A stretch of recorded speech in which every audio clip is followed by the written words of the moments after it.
Ahí está. Ahí está. Bien. Perfecto. Bueno, ya se está grabando, así que bueno, comencemos entonces con el repaso. Vamos a estar hasta las 18. Hay alguien que me saludó por el chat. Miriam Inés Torres, buenas tardes. Bueno, yo también, aparte de estar a cargo de una comisión de trabajos prácticos, soy el profe que está encargado de, de los horarios de consulta previos a los exámenes finales de la materia, y tengo la siguiente modalidad de trabajo que pensaba trasladarla también a este espacio, que es trabajar a partir de las preguntas de ustedes, ¿sí? Por ahí intentar hacer un repaso tema por tema y hacer ese desarrollo, tal vez en 1 hora y media no lleguemos y muchos temas nos queden por fuera. Sí, muchos temas nos pueden quedar por fuera. Así que les propongo que vayan preguntando, ¿sí?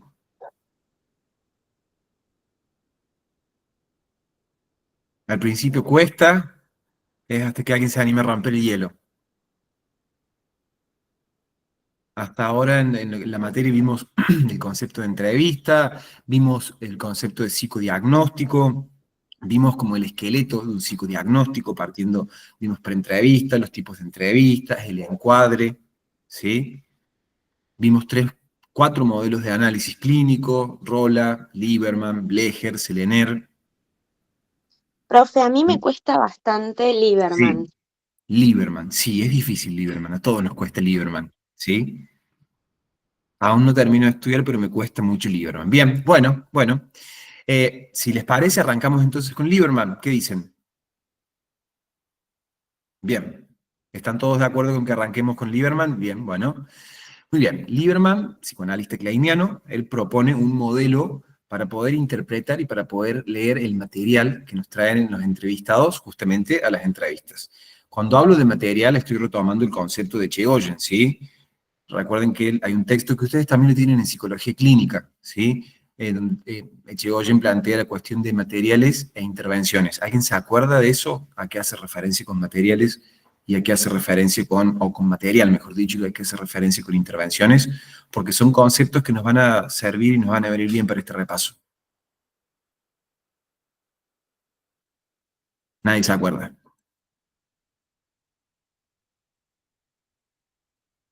¿Qué puede ser un material? Material es lo que Sí. trae el paciente al espacio terapéutico.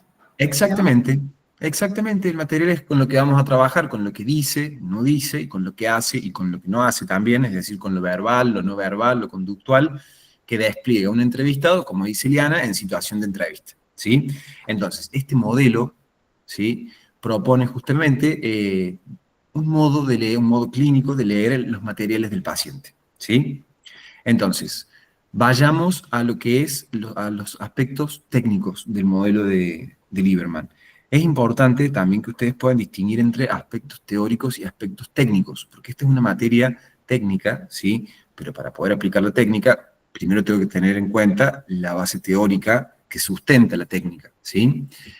¿Queda clara la distinción entre aspectos teóricos y aspectos técnicos? Porque, por ejemplo, una pregunta de parcial o de final podría ser... A, desarrolle los aspectos teóricos de la entrevista historia vital. B, desarrolle los aspectos técnicos. ¿Queda clara la distinción entre aspecto teórico y aspecto técnico? ¿O cuestiones teóricas y cuestiones técnicas?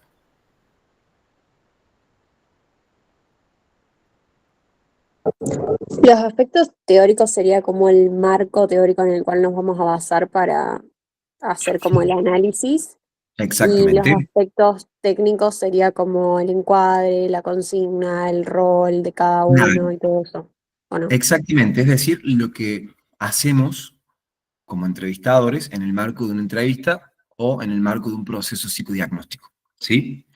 Entonces, como aspectos técnicos importantes, ¿qué podemos decir de Lieberman? ¿Sí? Vamos a lo básico. ¿Cuántas entrevistas propone Lieberman para su modelo de análisis?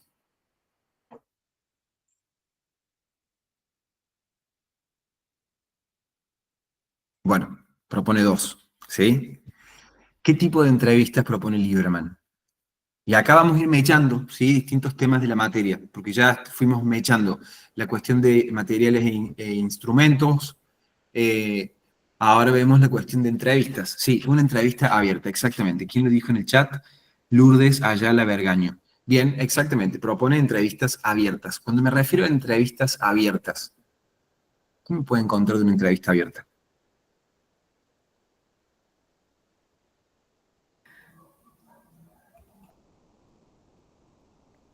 Que el entrevistado configure el campo. Exactamente, Aileen, que el entrevistado va a configurar el campo según sus variables. ¿Qué quiere decir configurar el campo? No hay una estructuración de por medio. ¿Qué quiere decir eso, Nadia? ¿O a qué te referís con que no hay una estructuración de por medio? O sea, no hay como una pregunta-respuesta, Bien, bien, sino que el entrevistador está más de la parte de observador participante, como tomando bien, nota, y el bien. entrevistado es quien va guiando la manera de responder, por dónde quiere encarar. Exactamente. Una entrevista abierta, tomo los aportes de Aileen y tomo lo que dice Nadia. Una entrevista abierta es la entrevista en la cual el entrevistado va a ser el que configure el campo según sus variables. Y el entrevistador lo va a acompañar desde una posición de observador participante, es decir, lo va a ir siguiendo. Cuando me refiero a estructurar el campo, me refiero a lo que sucede en esa entrevista, ¿sí? Por eso la consigna que uno le da a una persona cuando va a aplicar una entrevista abierta es, te escucho, adelante. La consigna, recuerden, es aquello que le decimos a un entrevistado antes de iniciar una entrevista y que da cuenta de lo que esperamos de él, ¿sí? Si yo a una persona o a ustedes les digo los escucho, espero que ustedes hablen. ¿De qué? De lo que quieran, ¿sí? Y en eso se va configurando el campo según las variables del entrevistado, ¿sí? Si yo a un entrevistado le pregunto, ¿qué te trae por acá? Ya lo estoy invitando a hablar directamente del problema. Y ahí ya yo como entrevistador empecé a configurar el campo en función de un problema, ¿sí? En cambio, si yo a un entrevistado le digo, te escucho, no sé por dónde empezar, por donde quieras. Bueno, yo vengo de tal lugar, o me está pasando esto, o no sé por dónde empezar. Son múltiples, infinitas las modos en que pueden empezar una entrevista. Pero, pero el campo de esa entrevista se va a estructurar en función del entrevistado. ¿Se entiende? Bien. Sí, sí, sí. Entonces, Lieberman propone dos entrevistas a las cuales les va a denominar unidad funcional, ¿sí? Son dos entrevistas de tipo abiertas, ¿sí? Para poder leer el material y para poder interpretar el material, él va a proponer una serie de ítems, ¿sí? A partir de los cuales va a ir haciendo una lectura. Y acá les voy a pedir que ustedes me vayan ayudando con esos ítems, ¿sí? ¿Tienen el apunte cerca? ¿O las tomas de nota de los teóricos? Bien, María Eugenia dice que sí. Bueno, María Eugenia, entonces me vas a ayudar, ¿sí? ¿Cuáles son los ítems que propone Lieberman para leer el material de un entrevistado? Tengo tolerancia a la incertidumbre. Bien, tolerancia a la incertidumbre, Sí, exactamente. Sí. ese es el ¿Qué primero. más? A Después ver, crisis. Sí. vamos a ir desarrollando uno por uno, ¿les parece? ¿O les parece que los nombremos y desarrollemos aquellos que sean un poquito más difíciles? Uno por uno, profe, prefiero. Bueno, vamos uno por uno. Bien, entonces, tolerancia a la frustración. Claro, un proceso analítico implica tolerancia a la frustración, ¿sí? Es un proceso, ¿sí? Sobre todo es un proceso que requiere como acceder a cierta profundidad. Recuerden que él lo que propone son estas dos entrevistas, a partir de las cuales él va a evaluar el par terapéutico, el par analítico de entrevistado-entrevistador, para ver si en función de lo que vaya escuchando, toma o no a ese paciente en análisis, ¿sí? Entonces, en primer lugar, la tolerancia a la frustración, ¿sí? En segundo lugar, En el segundo lugar, refiere a las crisis vitales, los cambios en el paciente y el grado de plasticidad y rigidez para soportar una futura evolución analítica. exactamente, examen de crisis vital, ¿sí? Es decir, por la crisis que está atravesando esa persona, si es una crisis esperable para su edad o no, y en relación a esto, también va a ver cómo esa persona se enfrenta a esa crisis, ¿sí? Con cierta plasticidad, con cierta rigidez, mientras más plasticidad tenga, eso habla de un yo más robustecido, que cuenta con un arsenal de defensas que le van a permitir cierta movilidad distinto a una situación en donde hay mucha rigidez, ¿sí? ¿Qué Sí. más? Después, grado de uy, Analizabilidad. analizabilidad. Ahí está, ese. Bien, ¿qué En tenés función de la anotado de eso? pareja terapéutica, ya que el repertorio de respuesta del paciente está condicionado por el repertorio de abordajes que posee el analista para ir rearmando las categorías de indagación psicoanalíticas que considere más adecuadas. Bueno, y Claro, después ese es como bastante largo porque después desarrolla los estilos. claro, él va a tener todo el tiempo en cuenta la complementariedad entre el entrevistado y el entrevistador, ¿sí? Así como Blecher propone del lado del entrevistador, ¿sí? La disociación instrumental y la posición de observador participante, Lieberman va a plantear que el entrevistador debería contar con un yo idealmente plástico, capaz de complementarse con el entrevistado, ¿sí? Y en relación a esta complementación, o esta complementariedad, no sé muy bien cómo se dice, complementariedad, ¿no? Sí, es complementariedad, me parece. Bien, en relación a esto, va a plantear una serie de estilos. Son 7 estilos, ¿sí? Estos Sí. estilos los toma categorías lingüísticas, ¿sí? Toma también los distintos estadios del desarrollo de la libido para pensar los puntos de fijación, ¿sí? Y en relación a eso también va a pensar distintos cuadros psicopatológicos, ¿sí? Son 7 estilos. El primer estilo es el estilo reflexivo. Alguien ayúdenos a mí, a María Eugenia, el estilo reflexivo. ¿De qué se trata?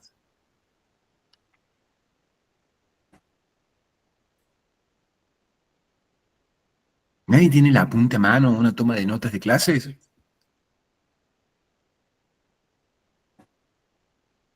Tampoco importa si se equivocan, ¿eh?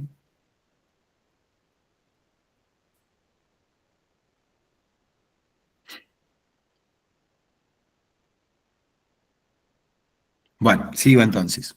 El estilo reflexivo es ese estilo que escuchamos en aquellos pacientes que pareciera que contemplan todo desde afuera, ¿sí?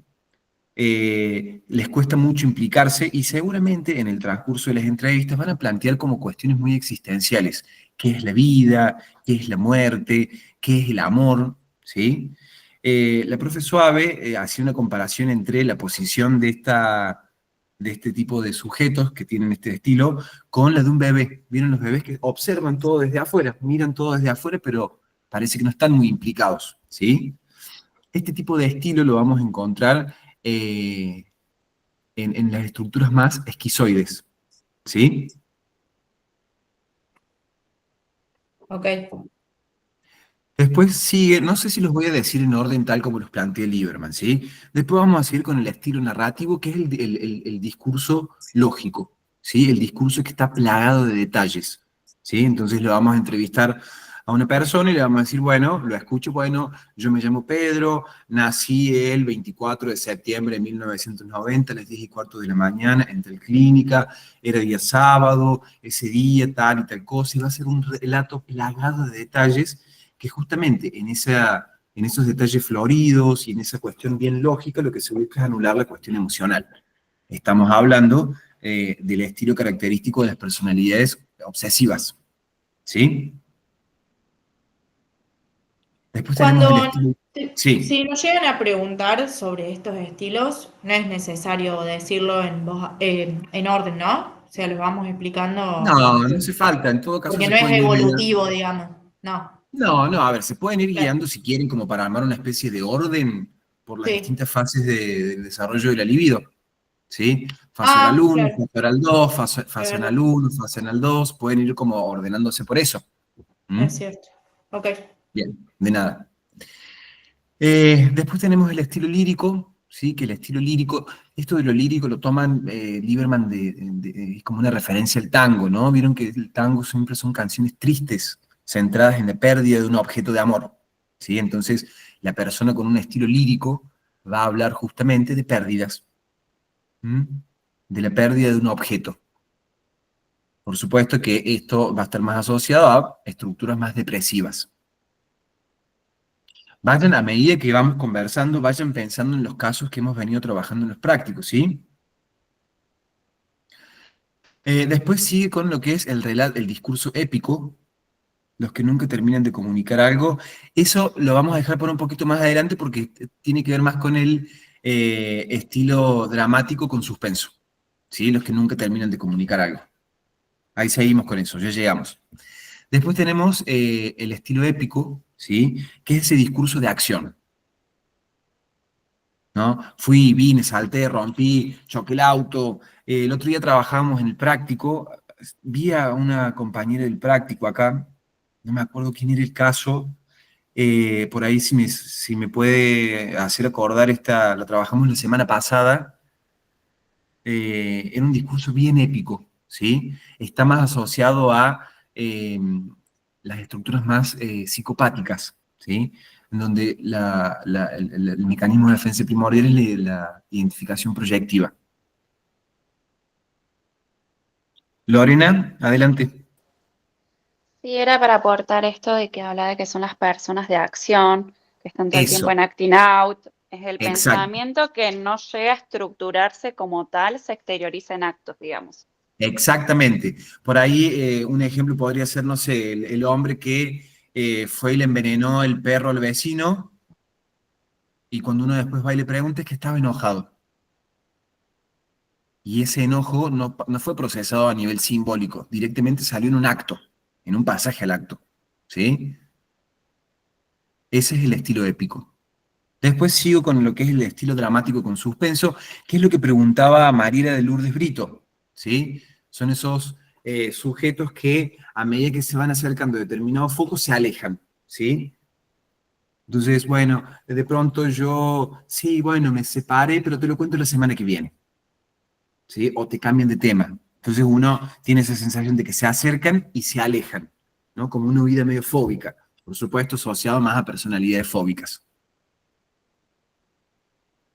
Y por último, tenemos el estilo dramático con impacto estético, que él lo asocia más a personalidades histéricas y que es un relato ordenado, prolijo, escénico, ¿sí? Centrado principalmente en lo que es la sexualidad. ¿Mm? ¿Quedan claros los estilos?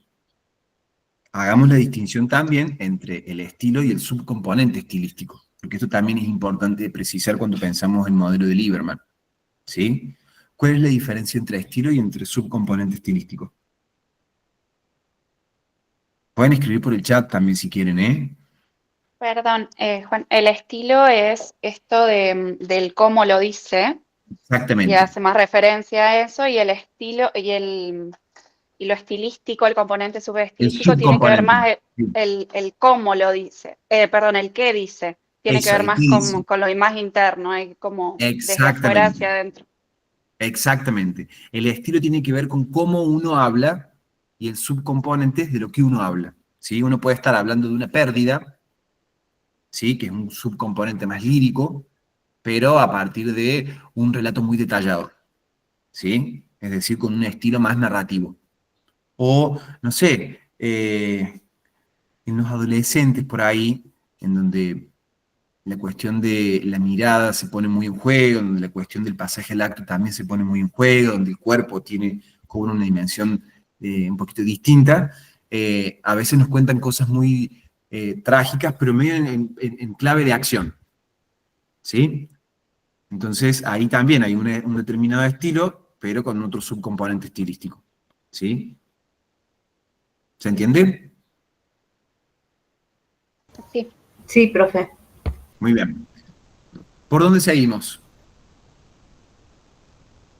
Después está... El cuarto ítem refiere a a la detección de indicios paraverbales y no verbales de los afectos. Claro, índices verbales y paraverbales de los afectos, es decir, no solamente vamos a tener en cuenta, ¿sí? Lo verbal, sino también lo paraverbal y lo no verbal en el marco de una entrevista. Sigamos. El que sigue es el quinto ítem, refiere al rendimiento intelectual. Esto del rendimiento intelectual, Lieberman lo toma de Freud. No sé si habrán leído, lo tienen que haber leído porque creo que está en el programa Los consejos médicos, los consejos del médico de Freud, que son parte de Sí, los escritos técnicos de Freud. Y entre sí. las tantas cosas que él dice, plantea algo así como que el psicoanálisis es algo que él plantea hace más de 100 años, ¿sí? Ahora lo vamos a tomar desde otra perspectiva. Pero él plantea algo así como que el psicoanálisis en aquel momento estaba reservado para personas con cierto nivel intelectual a partir del cual podían llegar a tener contacto con su mundo interno, podían tener capacidad de simbolización, podían tener capacidad de insight, podían tener capacidad de introspección. Entonces, eso lo toma un poco de esto de Freud, ¿no? El del nivel intelectual de la persona. Hoy sabemos que no es necesariamente así y que no es requisito tener cierto rendimiento intelectual para acceder a una experiencia analítica o a una experiencia terapéutica. Sí. El sexto ítem refiere a la disposición a desarrollar una capacidad psicoanalítica. Claro, tiene que ver un poquito con esto, ¿no? La capacidad de poder hacer introspección, la capacidad de poder hacer insight, la capacidad de poder ir asociando, ir interpretando, la capacidad de consentir al inconsciente. Okay. Y el último, séptimo ítem, refiere a las sublimaciones e intereses personales, lo cual se infiere parcialmente de los datos biográficos. Claro, por ahí la persona que, no sé, en una entrevista nos cuenta que hace deportes, que hace arte, es importante preguntarle eso a un entrevistado. Toma clases de inglés, estudia, ¿no? La sublimación es uno de los destinos pulsionales, ustedes lo han leído en psicoanálisis, esto también en el texto de Freud, Pulsiones y sus destinos, ¿sí? Entonces la sublimación lo pensamos como un destino pulsional, ¿sí? Por supuesto, la persona que tiene capacidad de sublimar o que cuenta con ciertos espacios a partir del cual sublimar, bueno, es una persona que tiene la posibilidad de hacer algo distinto con eso que le pasa. Hay un libro que les recomiendo que lean, si les interesa esta cuestión, que se llama El arte o lo artístico como tratamiento de lo traumático. ¿Sí? Es una tesis, es un libro que salió de una tesis de maestría de acá de nuestra facu, y que plantea un poquito eso. Así que les recomiendo la lectura en caso de que les interese el tema.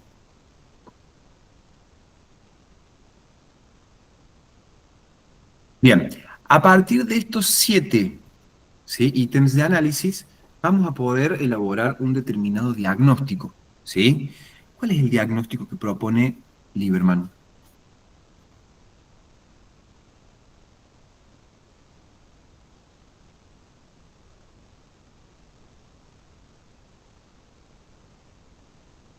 Tiene que ver con estos estilos y subcomponentes estilísticos.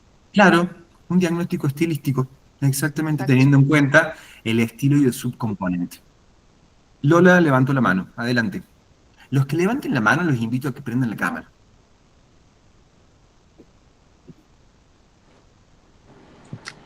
Hola, profe. Uy, hay un eco importante. Ahí me silencio yo. No, nada, justamente iba a decir esto, que el diagnóstico era estilista. Estilístico. Estilístico. Y en relación a esto, estaría bueno que se armen un cuadrito, ¿sí?, con los aspectos técnicos de los distintos autores, de Blecher, de Rolla y de Lieberman. Pueden contemplar tipo de entrevista, pueden contemplar cantidad de entrevistas, pueden contemplar el tipo de diagnóstico al cual llegan, ¿sí? Respecto a las intervenciones, ¿qué propone Lieberman?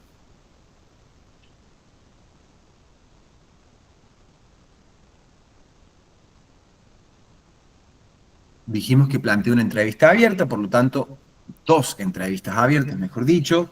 En una, él va a inferir, en la primera va a inferir o va a intentar captar algo en relación a los mecanismos defensivos de esa persona. Y en la segunda entrevista va a tratar de captar en relación a todo lo que tiene que ver con las motivaciones inconscientes de esos mecanismos defensivos, ¿sí? En relación a las intervenciones, sabemos que son entrevistas abiertas, la consigna es te escucho. ¿Cómo interviene o qué dice Lieberman respecto al uso de determinadas intervenciones? ¿No interviene? ¿Puede ser? ¿No interviene de qué modo? Porque sí le No vamos a realizar interpreta. preguntas, por ejemplo. No interpreta, exactamente. ¿Por No qué no interpreta. Eso, porque intervenir, vamos a hacer preguntas, posiblemente damos señalamientos, tal vez una entrevista sea la ocasión para, por ejemplo, brindarle cierta información al entrevistado, pero él dice no interpretar. ¿Por qué? ¿Lo reservaba para el tratamiento? Exactamente. Él propone hacer una experiencia contrastante entre la unidad funcional de las 2 primeras entrevistas diagnósticas y el tratamiento analítico propiamente dicho, ¿sí? Una experiencia de contraste para el entrevistado, ¿sí? Y esa experiencia de contraste estaría o radicaría en el uso de la interpretación. Él dice, no interpretar en en la unidad funcional, es decir, en las 2 primeras entrevistas, sin interpretar en el marco del proceso analítico propiamente dicho. ¿Se entiende? A veces ustedes se suelen confundir y se les puede preguntar a qué se refiere Lieberman con la experiencia de contraste. Y ponen, bueno, un contraste entre la primera y la segunda entrevista. No. El contraste es entre las 2 entrevistas diagnósticas y el tratamiento analítico propiamente dicho.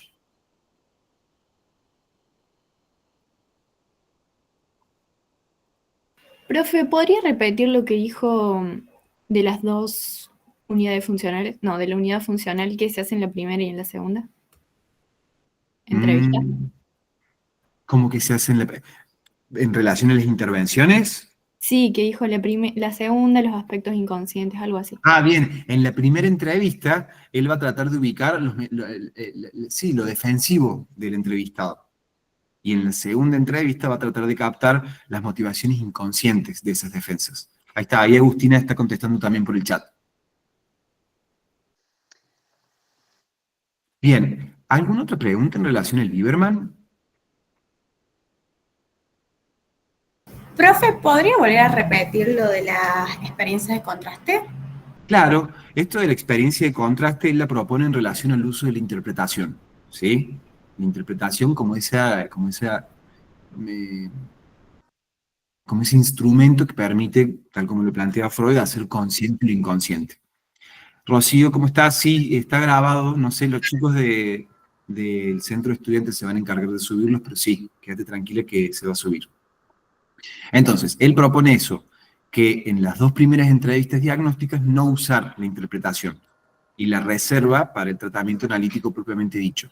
Entonces, ahí sí, para el entrevistado habría un contraste, ¿no? Entre el uso y entre lo que es un tratamiento en donde hay interpretaciones y donde las primeras 2 entrevistas que son más diagnósticas y donde no se va a usar la interpretación. ¿Se entiende? Sí, profe, gracias. De nada. Otra cosa importante y otra distinción que hace Lieberman tiene que ver con el síntoma y el rasgo patológico de carácter, ¿sí? ¿Eso ustedes lo tienen ubicado? Porque es algo que se nos estaba pasando y se puede preguntar, ¿qué es un síntoma? Y acá tienen materias de sobra para responderme. Psicoanálisis, psicopato, psicopato 2, clínica. ¿Qué es un síntoma?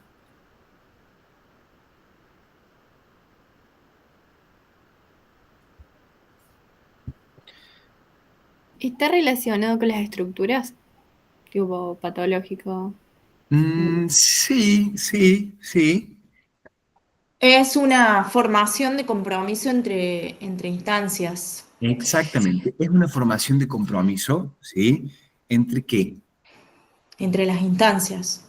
Yo, Entre un de- ellos, yo. Claro, entre el deseo y la defensa, ¿sí? Ujú. Recuerden que Freud propone el síntoma como una de las formaciones del inconsciente, junto con el chiste, junto con el lapsus, junto con los olvidos, ¿sí? Junto con los sueños. Entonces, el síntoma es egodistónico, exactamente. Esa es la característica que nos va a ayudar a distinguir entre un síntoma y un rasgo patológico de carácter. Que sea egodistónico significa que al yo le produce malestar. ¿Qué tipo de malestar le produce el síntoma al yo? ¿Cómo se llama ese malestar? Que todos lo hemos sentido alguna vez en el pecho. Angustia, exactamente. Y eso es lo que empuja generalmente a un análisis o a un pedido de terapia. Uno viene con un síntoma. El síntoma puede estar localizado a nivel del pensamiento, el síntoma puede estar localizado a nivel del cuerpo, ¿sí? El síntoma puede estar localizado en el lazo al otro, ¿sí? Pero produce angustia, es egodistónico. El rasgo patológico de carácter hace referencia a algo que inició siendo un síntoma, ¿sí? Es decir, algo que inicialmente le producía mucha angustia el yo sucumbió ante tanta angustia y lo incorporó como parte de su personalidad, ¿sí? Entonces pasa a ser egosintónico, es decir, no le genera malestar a esa persona. Por ejemplo, una persona que de pronto le tiene fobia a los ascensores y vive en el piso 10 y sube y baja todos los días, 6 veces por día. Y uno le pregunta, no, bueno, es que yo soy fitness, yo soy así. ¿Sí? Entonces, eso es algo que, como les decía, el yo lo incorporó renunciando a una parte de sí mismo. ¿Qué hacemos con un rasgo patológico de carácter? Y vamos a tratar de sintomatizarlo. Ah, sí, usted es fitness. Ah, mire, ¿desde cuándo? Desde hace 2 años. No me acuerdo. Van a ver, haga memoria.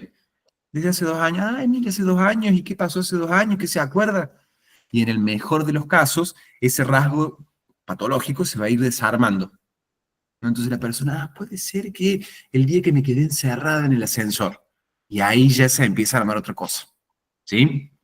Entonces, ese es cómo ubicamos el rasgo patológico de carácter en esto. Yo soy así. Es que yo soy, no sé cómo escuchaba un paciente que planteaba, bueno, ya si me acuerdo el ejemplo se lo traigo, ¿sí? Algo que inició como síntoma, pero yo lo incorporo y se vuelve egosintónico. Lo incorpora porque yo no pude hacer más nada con eso. Sucumbió ante tanto malestar.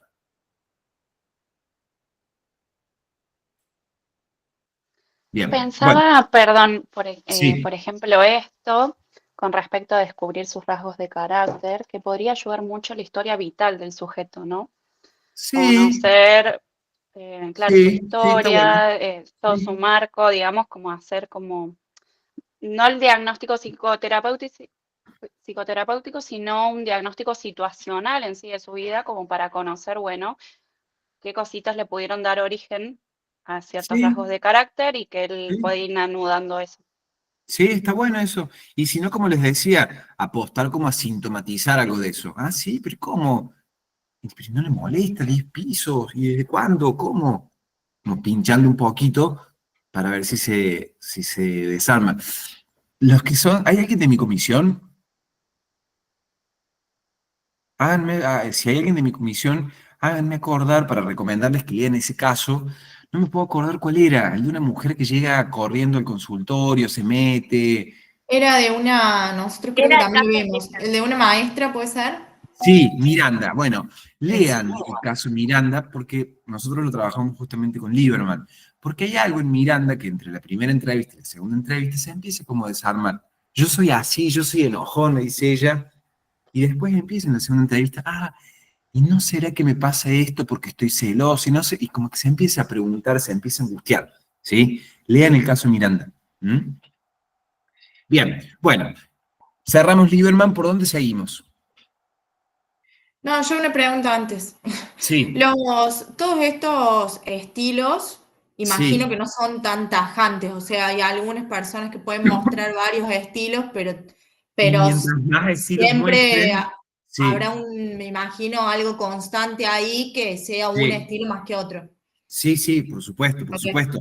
Mientras más estilos tenga esa persona, hablamos de un yo con más recursos defensivos, un yo con más, ok, un yo más ok, amplio. ¿Mm? ok. Gracias. Siempre la persona se mantiene en un mismo estilo y estamos hablando de una cosa muy rígida. ¿Sí? En esto, por Bien, ejemplo, perdón, de la bien. estereotipia o la movilidad, que después Claro, estaba por hablando de los ejemplo, autores. sí, sí, sí, sí, sí, sí, claro. Es similar a lo que propone Blecher con esto de la porosidad, del clivaje, sería algo como más o Lo menos. podemos pensar más como lo que decía Lorena, en relación al estereotipo y la movilidad. Ok, ¿Sí? ok, ok. Bien, bueno, modelo de Blecher, muchos me están preguntando, Rocío, Milagros, Daniela, ¿vamos con Blecher? Bien, bueno, Blecher, también autor kleiniano, él propone, a ver, si les parece, vayan haciéndose un cuadrito. Vimos Lieberman, ¿sí?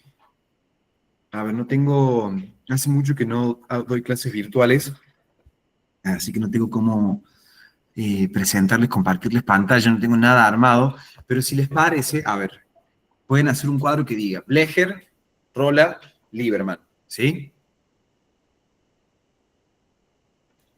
Brecher, Rolla, Lieberman, y a los costados, cantidad de entrevistas, tipo de entrevista, diagnóstico, intervenciones. ¿Se entiende? Profe, ¿querés que Sí. de último lo vaya armando? O sea, lo presento yo y lo vaya armando. Dale, ¿querés hacerlo? Sí, dame un Dale, de una. segundito. Yo creo que esto tiene como una función pizarra, pero no sé cómo se usa. Y si no, chicos, es como les digo, o sea, no es tan complicado. Rola, Blecher, Lieberman, arriba, y a un costado, tipo de entrevista, cantidad de entrevista, consigna, intervenciones, diagnóstico.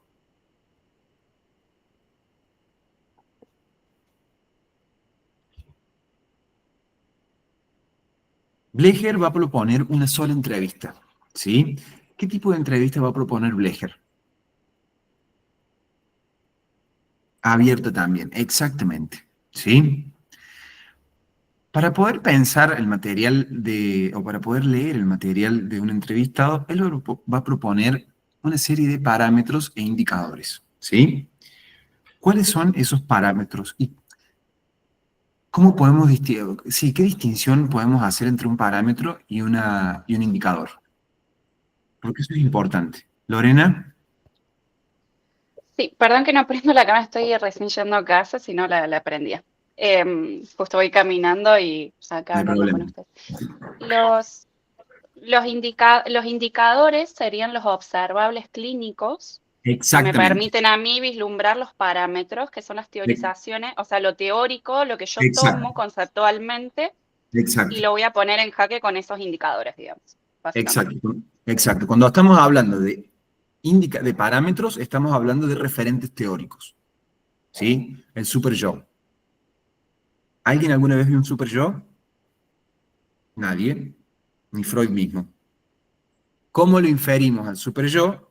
¿Qué indicador en el relato de un entrevistado nos podría hacer pensar en que tiene un super yo muy grande? La culpa. Ese paciente culpógeno. Salió a bailar, se fue a una fiesta y no estudió y estuvo todo el fin de semana con culpa. ¿Sí? La culpa como indicador observable, porque el paciente va a llorar, nos va a contar que se siente culpable, que no puede estudiar porque la culpa lo interrumpe. Eso nos va a permitir pensar algo en relación al superyo como concepto, ¿sí? Entonces, como decía Lorena, los parámetros son referentes teóricos que se infieren a partir de los indicadores. Que los indicadores es lo observable, ¿sí? Y cuando yo me refiero a observable, no me refiero solamente a lo que dice un paciente. Un silencio es un indicador. Un paciente que nos cuenta algo muy trágico riéndose. Esa discordancia entre lo verbal y lo no verbal es un indicador. El paciente que omite algo también es un indicador. Digo, no solamente trabajamos con, a ver, sí, en psicoanálisis trabajamos con las palabras, ¿sí? Pero también trabajamos con lo que circula entre las palabras, ¿sí? A mí me cuesta entender el diagnóstico de estructura y de organización patográfica. Bueno, vamos a llegar a lo último a eso, ¿sí? Yo a los alumnos de mi comisión les propongo siempre que en relación al diagnóstico de organización básica y estructuras, lo dejen para lo último, porque en base a los otros, a los indicadores y a los parámetros vamos a llegar a ese diagnóstico, ¿sí? Entonces, vamos con los parámetros, ¿sí? ¿Cuáles son esos parámetros?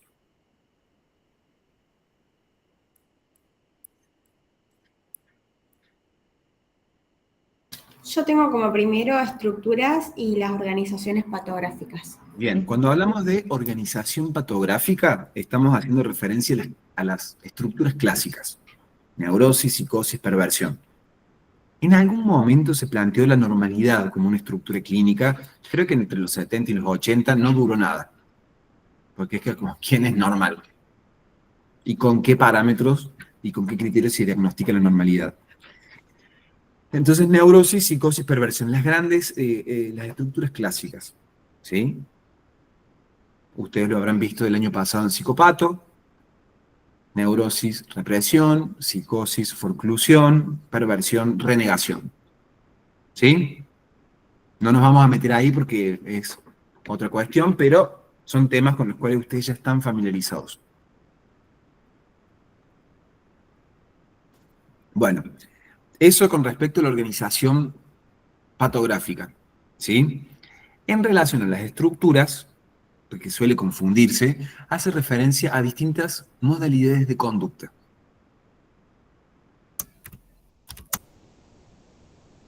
¿Sí? Entonces, podríamos decir que una organización básica es una neurosis y que las estructuras son más obsesivas y fóbicas. ¿Sí? O podemos decir que es una organización psicótica con mucha cuestión obsesiva también. Hay muchos psicóticos que tienen muchos rasgos obsesivos. ¿Se entiende? Bien, eso con respecto a la organización básica y a lo que son las estructuras. Después él va a plantear toda una serie de estructuras, toda una serie de organizaciones. Está en el texto de Luciana Juaneu, léanlo. ¿Sí? Entonces, cuando hablamos de neurosis, psicosis o perversión, estamos hablando de organizaciones. Hay alguien que está con Netflix. Pero cuando hablamos de estructuras, hablamos de... no hay problema, no hay problema. Cuando hablamos de estructuras, hablamos de repertorio de conductas. ¿Sí? Que esto lo podemos relacionar con Lieberman cuando él planteaba el yo idealmente plástico. Mientras más conductas tenga esta persona, mientras más mecanismos defensivos tenga esta persona, su yo va a ser más rico. ¿Sí? Bien, ese con respecto al primer parámetro. Vamos con el segundo parámetro. Parte de neurótica y parte de psicótica. Bien, él propone que en el interior de todo psiquismo coexisten partes psicóticas y partes neuróticas. Todos, dice, plantea, podemos tener partes neuróticas siendo psicóticos, o al revés, todos podemos tener partes psicóticas siendo neuróticos. ¿Sí? Cuando él se refiere a la parte neurótica, se referencia a aquellos aspectos como más arcaicos, más indiscriminados, ¿sí? Mientras que la parte neurótica sería como la parte como más funcional, más organizada, ¿sí? Para esto, él va a plantear una serie de indicadores, ¿sí? Espere, ¿lo dije al revés? Puede ser que lo haya dicho al revés. La parte psicótica hace referencia a aquellos aspectos más indiscriminados, la parte neurótica a aquellos aspectos más organizados. Bueno, gracias por la corrección. Entonces, para poder pensar la parte neurótica y la parte psicótica, él plantea toda esta serie de indicadores. ¿Sí? Del lado, entonces, tienen que tener ustedes una tablita donde estén estos indicadores. Arranca con, del lado de la parte neurótica, la angustia, que ya lo estuvimos viendo con Lieberman. ¿Sí? Ese afecto que queda como saldo de la represión. Del lado de la parte psicótica, la tensión. ¿Quién no se ha sentido tensionado alguna vez? Bueno, del lado de la parte neurótica proponen los síntomas conversivos. Pensemos en Elizabeth, pensemos en Dora. Del lado de la parte psicótica propone la enfermedad orgánica. No voy a desarrollar todos los indicadores, ¿sí? O me interesa, ¿hay alguno que les cueste un poquito más?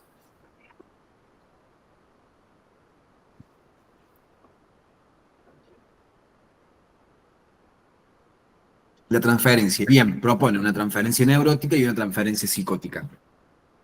La transferencia neurótica, podríamos decir, esperen, la cuestión del clivaje es otro parámetro, ¿sí? Entonces, para que no se nos haga lío, primero definamos transferencia neurótica, transferencia psicótica, y después vamos al parámetro de clivaje, ¿sí? Entonces, cuando hablamos de transferencia neurótica, estamos haciendo referencia a una transferencia más modulada, más regulada, ¿sí?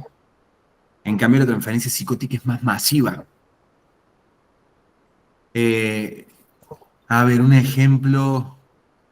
El otro día escuchaba de una colega que contaba que una paciente le esperó a la salida del consultorio y le quiso atropellar. Una paciente paranoica. Eso es una transferencia. Bien, es una transferencia. ¿Se me cortó el internet? ¿Que se me congelaron todos? ¿Me escuchan? ¿Se escucha? Ah, sí, está bien, profe. Listo. Les preguntaba porque se había congelado todo y pudo haber sido mi internet. No, se escucha bien. Bien, genial. Entonces, la transferencia psicótica, hacemos referencia a esa transferencia más masiva, ¿sí? La transferencia neurótica es una transferencia más modulada. Cuento, pero hasta acá, piensen en sus propias experiencias. Bueno, esto se lo cuento un poquito más cuando estén confianza, ¿sí? Más discriminada. Una cosa es la transferencia negativa, donde nos enojamos con el analista, y otra cosa es esta otra transferencia que quiere atropellar a mi psicólogo. ¿Se entiende? A su vez tiene un correlato en la contratransferencia. La contratransferencia psicótica vamos a sentir esa sensación de desorganización, de atropello, de incomodidad. ¿Sí? ¿Se entiende la diferencia? Sí, creo que sí. Bien. A mí me pasó con Bleger o Bleger, no sé cómo se dice. Bleger y Rolla, no es Bleger y no es Rolla, porque Rolla se escribe con 2 L. Rolla y Bleger. Bien. Me pasó de ir al teórico y sentir que Sí. había entendido todo, y cuando Sí. fui al práctico y nos tocó Sí. analizar un caso, Sí. y después pusimos en común, dije, no entendí nada. O sea, habíamos Bueno, ¿qué analizado. pasa eso? Quédense, a ver, es una materia que creo que es la primera vez que ustedes entran como en contacto con material clínico, entonces a veces puede costar eso, ¿sí? A ver, van a ir aprendiendo un poquito más a medida que vaya avanzando la materia. Yo a mis alumnos siempre les digo, lean, porque la materia a medida que va avanzando se va complejizando. La contratransferencia, ¿qué es la contratransferencia? Es como la respuesta de... En criollo. ¿Qué? En criollo.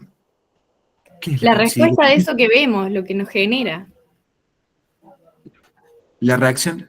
Son todos los aspectos afectivos que siente el entrevistador en base al entrevistado. Asco, aburrimiento, qué lindo este paciente, me encanta escucharlo, soy fan de este paciente. Este paciente me cae re bien. El otro día un colega me decía, yo sería amigo de este paciente. Eso es contratransferencia. Hoy este paciente no lo aguanto, ojalá que no venga más. Eso es contratransferencia. Lorena. Sí, con respecto a esto de la contratransferencia, Sí. por ejemplo, esto me hablaba más de la parte psicótica que genera como somnolencia. Sería somnolencia, digamos, en el analista, ¿no? Claro, En la esto, contratransferencia es en el sí, entrevistador. pero Sí. no comprendía bien ese término, o sea, somnolencia en cuanto nos genera eso al escucharlo, digamos, ¿no? Claro, Al no claro. querer seguir, que nos cuente Claro. más nada, digamos, como Claro. querer irnos de ahí. ¿Sería Claro, eso? claro. Sí, Bien. sí, somnolencia, sí. Perfecto. Genial. Profe, ¿y Bien. esto se puede poner en una de las dos partes o es ¿Cómo en indistinto? una de las dos partes? Porque decíamos que la contratransferencia en la parte psicótica era desorganizada y incomodidad que te generaba el Sí, discurso del entrevistado. sí. ¿Y la somnolencia sería también en alguna de las dos partes Yo o es una... no me acuerdo al ejemplo de la somnolencia como de la contratransferencia psicótica. No me lo acuerdo así, pero lo he escuchado en algún lado, no lo tengo fresco ahora. bien. Dale, Claro, gracias. se había abordado por este lado de la somnolencia, es como que genera también aburrimiento escuchar al otro, o que por ejemplo todo el tiempo está hablando y todo y no para, y es como, bueno, me Bueno, quiero correr de sí, escucharlo desde ese lugar, y la parte neurótica en este sentido con la contratransferencia es como, por ejemplo, de un lugar más desde lo agradable. histérico, por ejemplo, desde el Claro, estilo más, esto de generar en el otro claro, de eso, de romantizar eso, y es como generar, guay, che, me encanta seguir escuchándolo. claro. No, la contratransferencia neurótica no produce tanta desorganización en el entrevistador. Acá les presento a mi ayudante alumna que se mete. Bien. Bueno, ¿por dónde seguimos? Entonces estábamos, parte neurótica, parte psicótica. Seguimos por clivaje. Alguien había preguntado en el chat. Clivaje es... Perdón, profe, yo pregunté, pero le pregunté porque lo tengo en relación a lo que es la parte neurótica de la personalidad y la parte psicótica de la personalidad. Es como que en la Claro, parte psicótica está como el no mantenimiento y el mantenimiento claro, en la parte neurótica. claro. A ver, Eso. vayamos al parámetro en primer lugar. ¿Qué es el clivaje?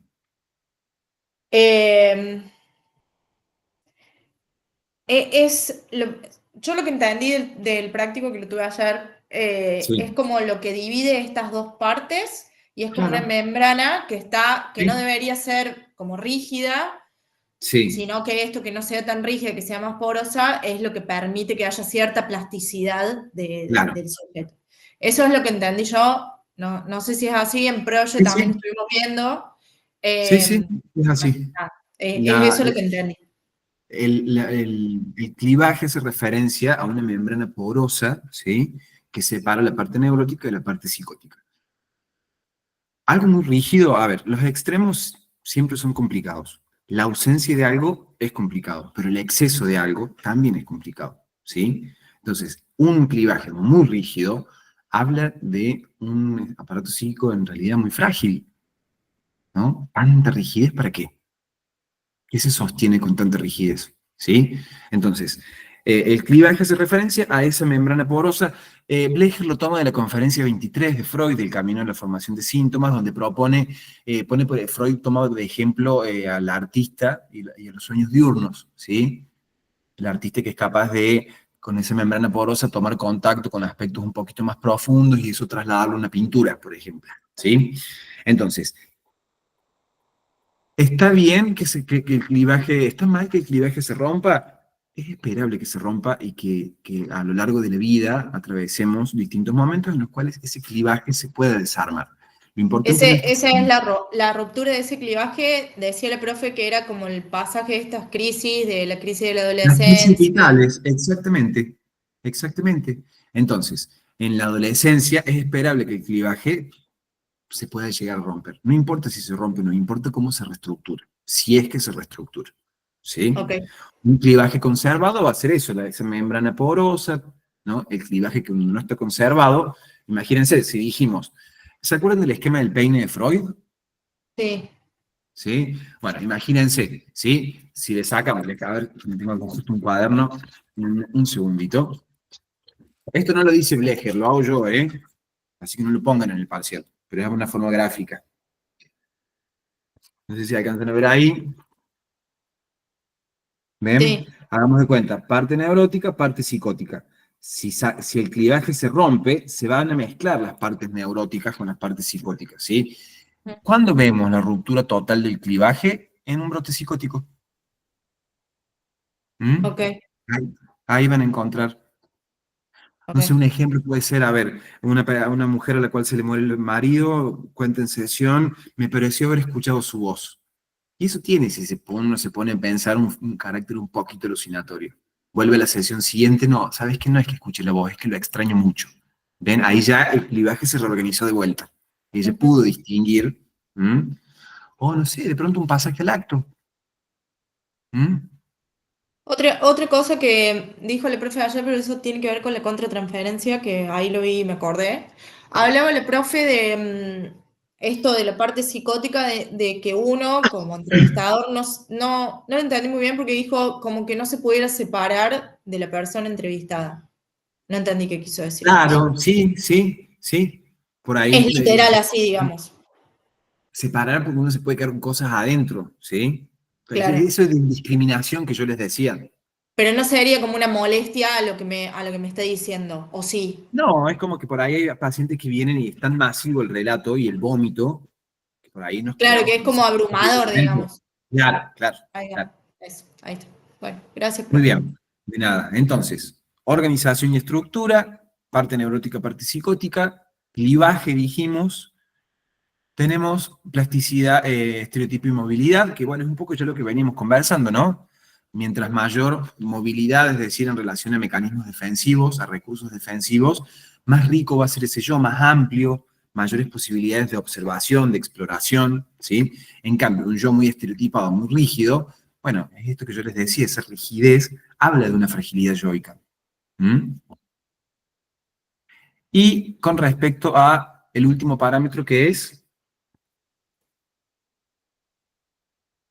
¿Dependencia simbiótica? No. sí, Ese. claro. Esto lo propone en relación a la relación de cada sujeto con sus objetos, ¿sí? Es decir, cierto nivel de dependencia es necesario, ¿sí? El problema de vuelta es el exceso, ¿no? Donde nos encontramos con esos sujetos, más bien esas identidades sincréticas, ¿no? En donde no se definen en términos de yo soy, sino somos. Esa dependencia en donde, no sé, se separó, la pareja lo dejó y hizo un pasaje al acto y se suicidó, por ejemplo.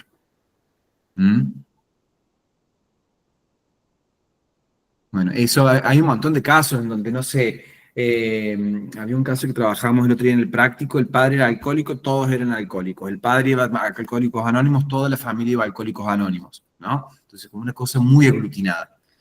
Y en relación a esto que digo aglutinado, alguien en el chat había preguntado por la posición glillo-cárica, ¿sí? No me acuerdo, lo preguntaron al principio, me parece. La posición glillo-cárica hace referencia como un estadio muy primitivo del aparato psíquico, en donde está todo indiscriminado, ¿sí? Blecher propone algo así como una especie de continuum de desarrollo psíquico que iría desde la posición grillo-cárica hasta la neurosis, ¿sí? Y en el medio todo lo que pueda haber. No sé si alguna vez leyeron a los... Ay, se me acaba de ir el nombre. Ricardo o Rodolfo. Ricardo Rodolfo. Son dos psicólogos, él y su esposa, que se han dedicado toda la vida a la clínica con niños, y plantean el concepto de magma, me parece, ¿no? Que es ese dibujo, ese enchastre que hacen los niños. Bueno, piensen a ese magma como la posición grillo-cárica, ¿no? Es un aparato psíquico así.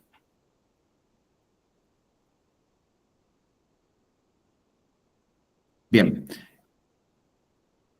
Dijimos, entonces, tipo de entrevista abierta, consigna, lo escucho, cantidad de entrevista 1, ¿sí? ¿Cuál es el diagnóstico que propone Rola?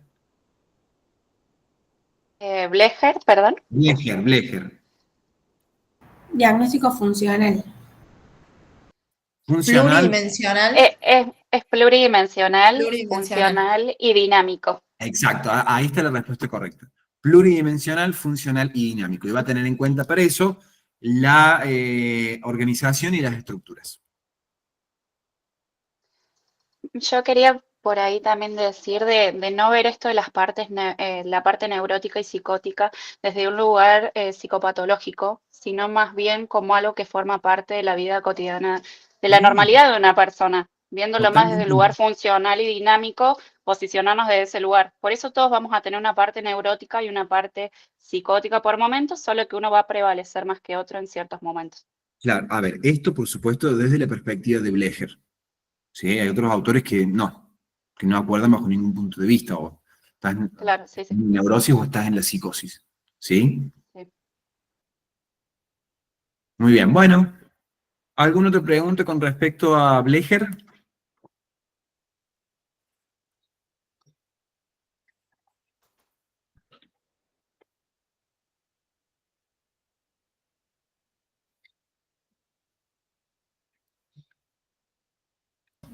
Profe, una duda. Sí. ¿Podemos decir o es correcto decir que en el clivaje es cuando ocurre, así creo yo, ¿no? Un antes y un después en el sujeto? ¿Cómo? Que si es correcto decir, así en criollo, que el clivaje es cuando ocurre en el sujeto un antes y un después. Sí, lo pueden pensar así. Esas crisis que marcan un antes y un después en la vida de un sujeto, ahí podemos pescar algo del clivaje, sí. Bien, bueno, gracias. Sí, está bueno eso, sí, está bueno ese ejemplo. En el relato de una persona, esto fue un antes y un después en mi vida.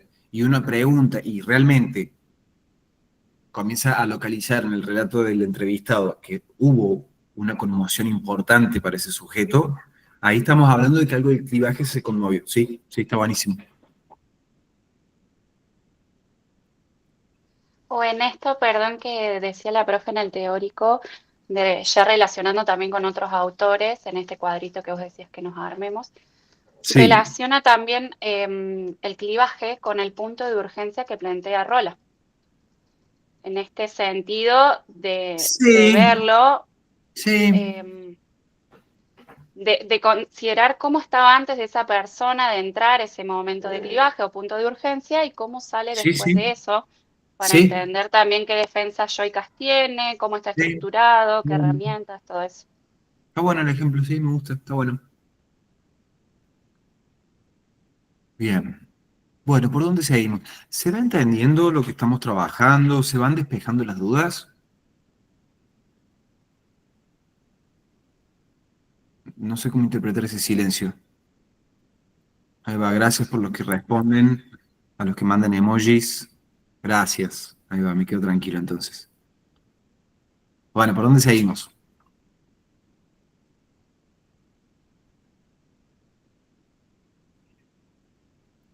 Selener. A ver, Daniela Carolina. Profe, ahí con lo que dijo mi compañera, yo lo asocio en cuanto a estructura de Blecher con lo de punto de urgencia de Roland, pero no sé si está bien. O sea, como que yo le encuentro un cierto parecido, pero no sé. A ver, contanos un poquito más, Dani. Porque yo puse, pues estoy haciendo anotaciones acá en el celu, y en estructura puse repertorio de conductas, hace referencia a distintas modalidades de conductas, no sé si está bien. ¿Sí? Y creo que usted había dado como un ejemplo de que no es solo lo que el entrevistado habla, sino también como hacer gestos o el silencio. Y yo me acuerdo que en Roland estaba lo de que se sonrojaba, que había silencios, que había momentos así como que te Sí, daban a sí. entender. En realidad, cuando hablo de conductas, no me refiero tanto a conductas literales, sino más bien a mecanismos defensivos, a modalidades conductuales. Si una conducta más obsesiva, una conducta más fóbica. Entonces, por ahí me cuesta un poquito pensar la cuestión de la estructura con el punto de vista. Yo te sugeriría que no te lleves tanto por ahí. Ok, ahí lo corrijo entonces y sí, ¿Estamos? profe. Sí. Nada. Ahí me preguntan la diferencia entre síntoma conversivo y enfermedad orgánica. A ver, está buena la pregunta. La enfermedad orgánica, o mejor dicho, el síntoma conversivo es un síntoma donde operó la represión, ¿sí? Es el síntoma, de hecho, donde mejor opera la represión. Piensen en Elizabeth, ¿sí? Digo donde mejor opera la represión haciendo referencia a lo que Freud planteó como la bella indiferencia, no sé si se acuerdan, la bella indiferencia de las histéricas, ¿no? De esto no hablan nada. ¿Mm? Y que tiene un carácter simbólico, es decir, eso algo quiere decir. ¿Mm?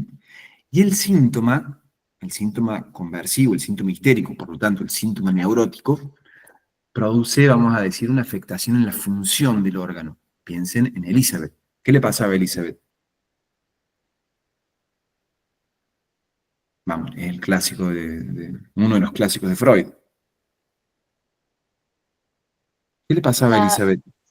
la dolencia en las piernas era lo de Elizabeth. No podía caminar. Ahí hacía convergencia en esa zona.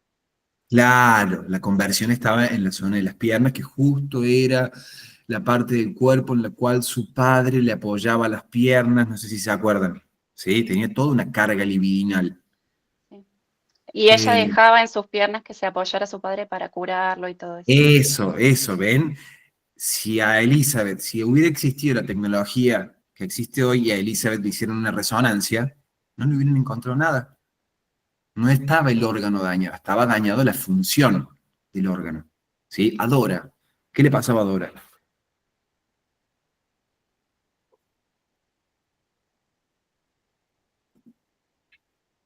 El síntoma oral, ¿no? La tos, ¿sí? Y si hoy a Dora, con la tecnología que hay, le llevan a la Allende y le hacen, no sé, una revisión, no le van a encontrar nada, pero ella va a seguir tosiendo, ¿sí? Entonces, en el síntoma conversivo está dañando la función. En la enfermedad orgánica, ¿sí? No hay capacidad de simbolización, es una descarga directa de aquello que no se pudo simbolizar y está afectado el órgano. Pensemos, por ejemplo, una persona con gastritis. A la persona con gastritis le hacen una endoscopía y le van a encontrar las mucosas del estómago inflamadas. ¿Sí? ¿Quiénes de acá han tenido gastritis? Se habrán hecho una endoscopía y de acá le dijeron es nervioso. ¿Mm? Ven, yo también tuve gastritis, así que no te sientas sola. Entonces, el daño está producido en lo real del cuerpo. ¿Sí? Psoriasis. El órgano piel está dañado, aparecen manchas. ¿Mm? ¿Qué más? Eh, bueno, no sé, un cáncer. Hay un daño real en el cuerpo. ¿Sí? Esa es la diferencia.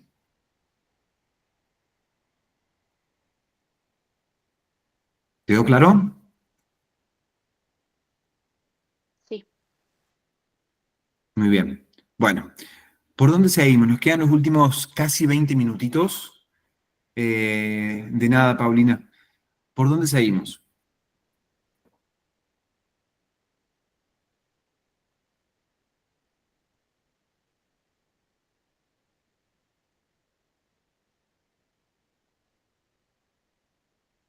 ¿Entrevistas con niños? Bueno, contanos cuáles son las preguntas con respecto a las entrevistas con niños. Ah, bueno.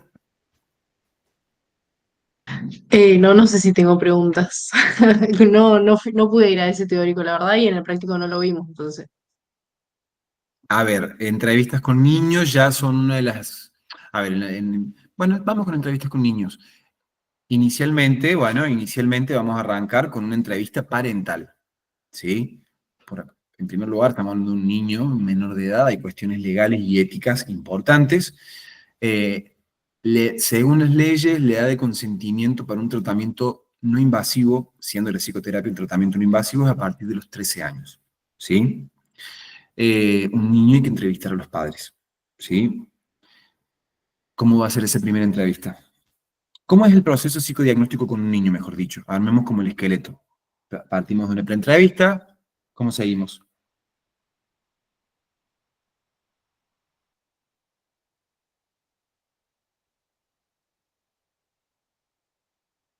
Entrevista parental, entrevista de historia vital, también con los padres. Después de ese proceso llega la hora de recibir el niño. ¿Cómo vamos a trabajar con ese niño?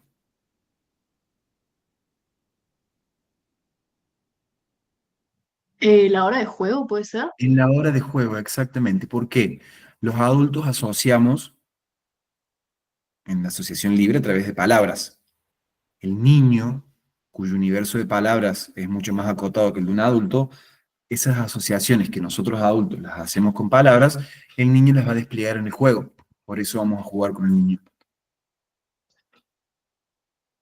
Entonces, entrevista parental, entrevista abierta, entrevista historia vital también con los padres, hora de juego. ¿Cómo seguimos?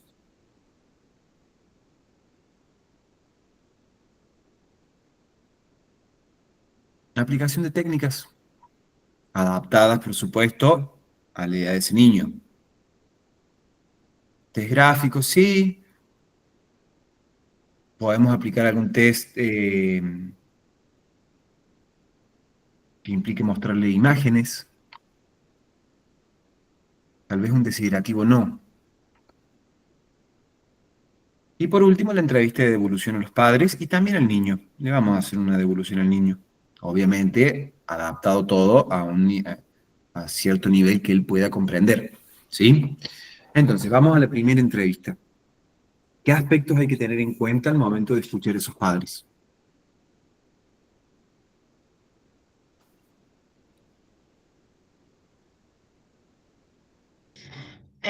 Tiro por tirar sin haber leído, pero me imagino que la imagen del hijo que tienen o el motivo de consulta.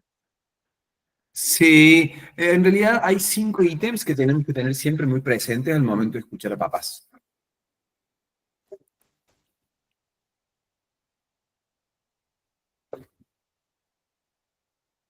¿Cómo hablan de ese niño? ¿Cómo lo nombran? En primer lugar, ¿cómo se refieren exactamente? Gracias, Milagros.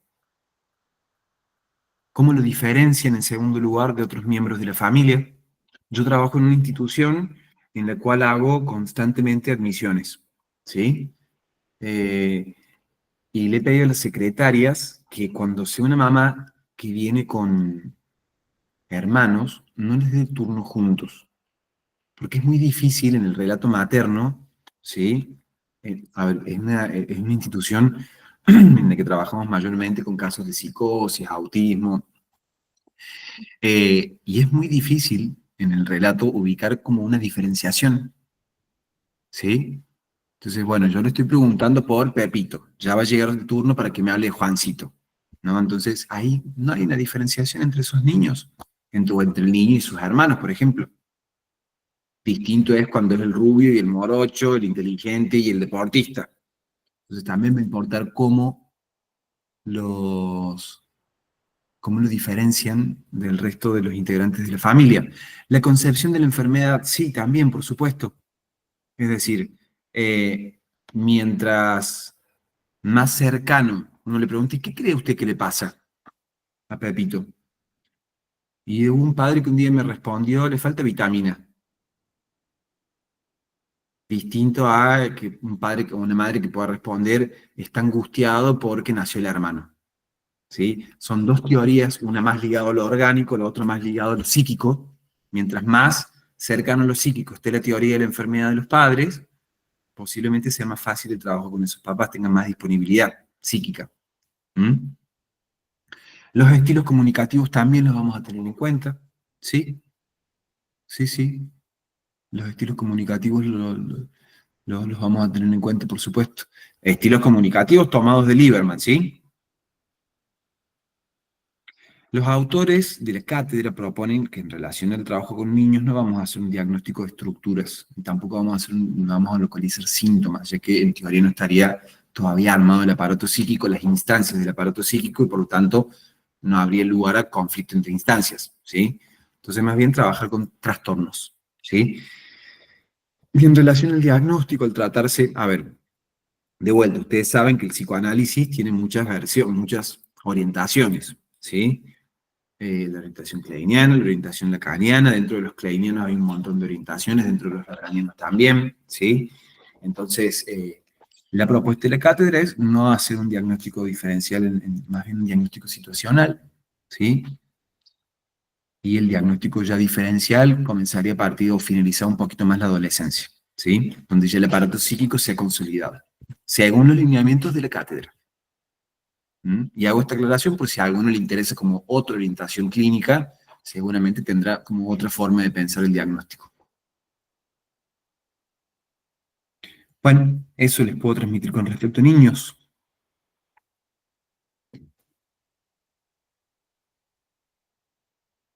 ¿Algo más? Nos quedan los últimos 10 minutos. Profe, ¿cuál sería el quinto ítem de la entrevista con padres? No, yo me confundí, son los que dije. Ah, bien. Son esos. ¿Algo más? Repasito de Rola. No, en 10 minutos repasito de Rola. A ver, Rola propone entrevistas abiertas. Una única entrevista abierta, en donde va a tomar en cuenta los distintos... repetir no, quede grabado. ¿Sí? En todo caso, esperen a que prefiero no repetir y avanzar con otro tema para aprovechar el tiempo. Total, esto queda grabado, después lo vuelven a ver y lo van adelantando, ¿sí? Entonces, Rola va a proponer una única entrevista, también de tipo abierto, por lo tanto la consigna va a ser... Lo escucho. Lo escuché. Adelante, cuénteme, dígame, o podemos hacer un gesto como... De nada, Nicole. ¿Qué más? Para tener en cuenta, él, claro, no recomienda el uso de la interpretación. No recomienda el uso de la interpretación. ¿Por qué? Porque está bueno saber por qué. En esto de que él habla, por ejemplo, en su modelo de las ansiedades, por ejemplo, en los puntos de urgencia, él quiere saber con qué defensas yoicas cuenta este sujeto, por ejemplo, a la hora de salir de esos puntos de urgencia. Sí. Y entonces, no es lo conocer entonces qué tuvo antes de entrar en ese punto de urgencia y cómo sale después de esa persona, porque no es lo mismo una persona que puede salir de ese punto de urgencia de una manera rápida y reanudar su discurso y volver a una ansiedad de mantenimiento, que una persona que se queda todo el tiempo en esa ansiedad confusional, por ejemplo. Exactamente. Ahí está mostrando que hay cierta desorganización yoica. Exactamente. El concepto central en el modelo de Rola es el concepto de ansiedad, ¿sí? Que él lo define como ese sentimiento de ambigüedad e incertidumbre respecto al objeto entrevistador, ¿sí? Y va a plantear, en el apunte, en el texto, ustedes van a encontrar como una especie de secuencia. Ansiedad de abordaje, ansiedad de mantenimiento, ansiedad de separación, eventualmente ansiedad confusional, Pero la aclara que esa secuencia es una secuencia ideal. Y sabemos que los ideales no. Puede que en un entrevistado no haya ansiedad de separación, puede que en un entrevistado, si recibimos a una persona en crisis, que lo vamos a ver el semestre que viene, de qué hablamos cuando hablamos de alguien en crisis, posiblemente sea toda la entrevista o la gran parte de la entrevista en ansiedad confusional. ¿Sí? Recuerden que las ansiedades tienen sus indicadores y se pregunta por las inferencias. ¿Sí? Es decir, ¿qué me permite inferir a mí como entrevistador este tipo de ansiedad? ¿Sí? Entonces, volviendo a la cuestión del uso de la interpretación, él dice no usar la interpretación a los fines de no como modificar el despliegue de ansiedades en un entrevistado. A ver, en relación a esto, también chicos, chicas en realidad, porque son todas alumnas, en relación a esto, criterio. Si vemos que una persona se angustió en el consultorio y hace un rato largo que está llorando, no nos vamos a quedar mirándolo a ver cómo sale del punto de urgencia, vamos a intervenir. Ya es un dato que no pueda salir del punto de urgencia. No me acuerdo qué compañero dijo recién, yo que se desorganizó fuertemente. ¿Sí? Que no pueda salir del punto de urgencia ya es un dato en sí mismo. ¿Sí?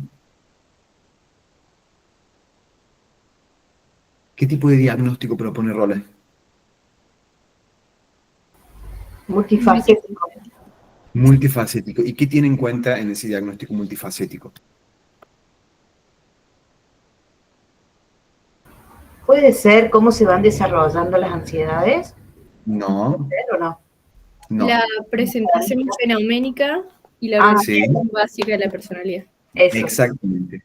La presentación fenoménica y la organización patográfica, sí, exactamente. Digo esto para que lo tengamos en cuenta en relación a los otros autores. ¿Mm?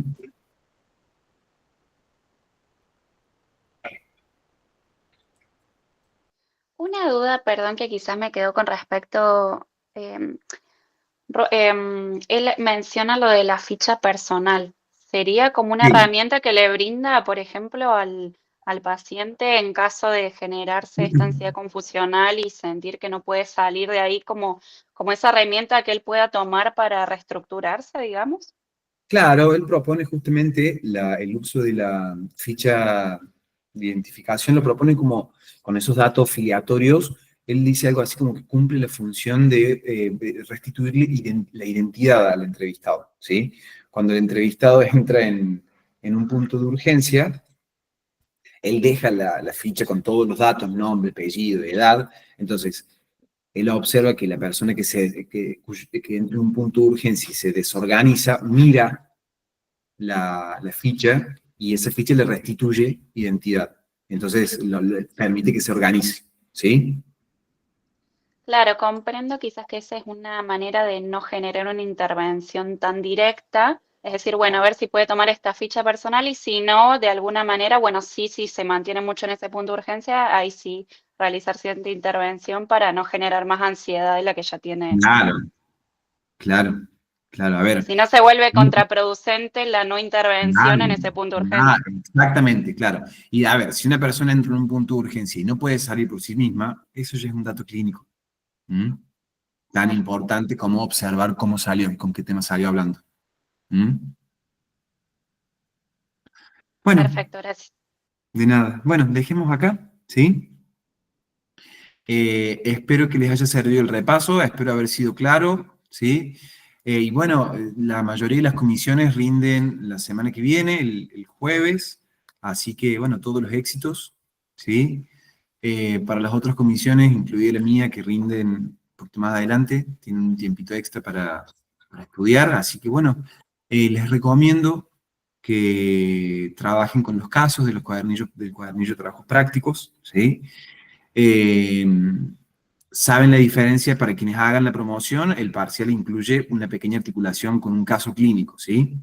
En cambio, en el parcial regular van a tener más preguntas de tipo teórico, ¿sí? Bien. Con respecto a eso, perdón, con respecto a la parte práctica para los promocionales, por ejemplo, ¿recomendás agarrar, por ejemplo, una entrevista y tratar de anudarlo con los diferentes modelos de análisis? Sí, totalmente, sí, totalmente.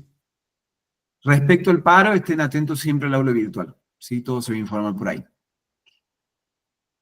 Bueno, Jazmín, no sé si vos querés decir algo. Que tu nombre no era Jazmín en realidad. No, era Nolan. No, yo más que nada agradecerle, profe, nuevamente, porque la verdad que fue súper claro. Y a todos saber que está grabado, ¿sí? Que ni bien se pueda, lo vamos a estar subiendo para que esté a disposición. Creería que aproximadamente pueden ser de 48 a 72 horas, vamos viendo también cómo se van dando los tiempos, pero quédense tranquilos que antes del parcial sí van a tener acceso, digamos, a todo lo que ha sido este repaso. Y cualquier cosa que tengan sobre dudas, saben que están los grupos de la materia, ¿sí? De OVO, que los pueden encontrar en el link de la nube morada, y cualquier cosita estoy a disposición. Muy bien. Buen fin de semana para todos. Les Bien, mando un muchas abrazo. gracias por el espacio. Adiós. No, por favor. Chau, chau.